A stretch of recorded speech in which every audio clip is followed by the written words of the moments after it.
Welcome to Body Talks Health, where we explore complex medical procedures to help you understand the amazing mechanics of the human body. Today, we are diving deep into cervical laminectomy, a surgical procedure designed to relieve pressure on the spinal cord within the neck. From understanding the anatomy of your cervical spine to the intricate details of the surgery, we will guide you through every step. The cervical spine consists of 7 distinct vertebrae stacked vertically, forming a protective column that supports the weight of your head daily. Between each of these vertebrae lie flexible intervertebral discs, acting as shock absorbers that allow your neck to move freely and smoothly. Behind the main vertebral body is the vertebral arch, a bony structure that creates a hollow tunnel specifically for the spinal cord. The roof of this arch is called the lamina, joining with the spinous process, the bony bump you can feel on your back. Running through this protected canal is the spinal cord, a vital superhighway transmitting nerve signals between your brain and the entire body.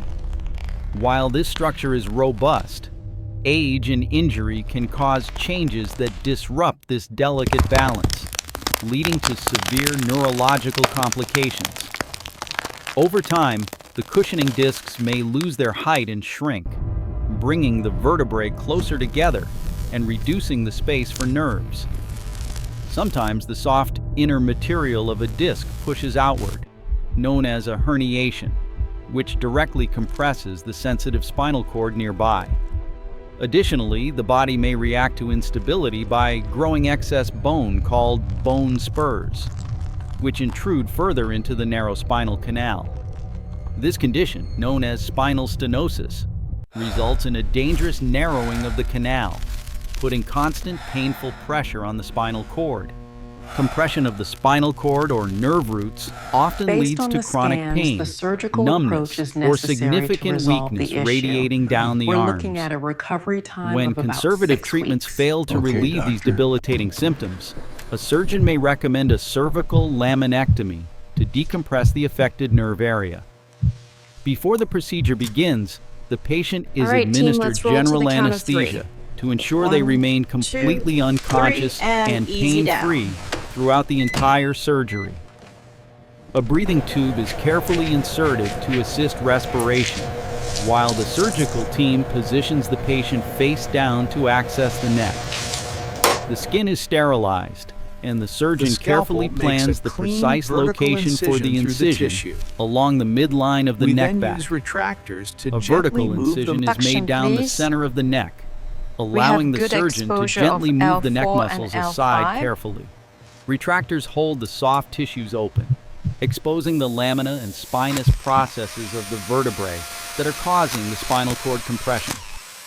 Using specialized surgical instruments, the surgeon carefully removes the spinous process, which is the bony projection on the back of the vertebra. Next, the lamina on both sides is cut away, effectively removing the roof of the spinal canal to open up the space. This critical step immediately relieves the pressure on the spinal cord and nerves, allowing them to function without physical restriction or compression. The surgeon inspects the area thoroughly to ensure that any bone spurs or disc fragments pressing on the nerves are completely removed. Removing the lamina can make the spine unstable, so the procedure often includes a spinal fusion to restabilize the cervical vertebrae permanently. To achieve this fusion, the surgeon implants small metal screws into the remaining bone and connects them with durable metal rods securely. Bone graft material is then packed into the spaces between the vertebrae to encourage new bone growth across the fused surgical site. This bone graft may be taken from the patient's own hip or supplied from a donor, providing a scaffold for new growth.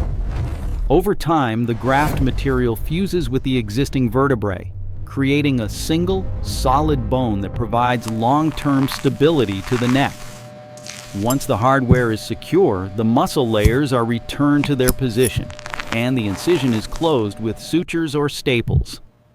After the surgery, the patient is often fitted with a rigid neck brace to keep the cervical spine immobile during initial healing. Most patients remain in the hospital for 2 to 3 days, where medical staff monitor pain levels and ensure proper nerve function. Full recovery takes time, and the neck brace may need to be worn for several weeks while the bone fusion gradually solidifies. Physical therapy is usually introduced later to help strengthen the neck muscles and improve flexibility once the fusion has successfully healed enough. While mobility might be slightly reduced, the primary goal is relief from pain and the prevention of further neurological damage or weakness. Cervical laminectomy with fusion is a powerful solution for severe spinal stenosis, restoring quality of life for those suffering from nerve compression. Thank you for watching this detailed medical breakdown. Subscribe to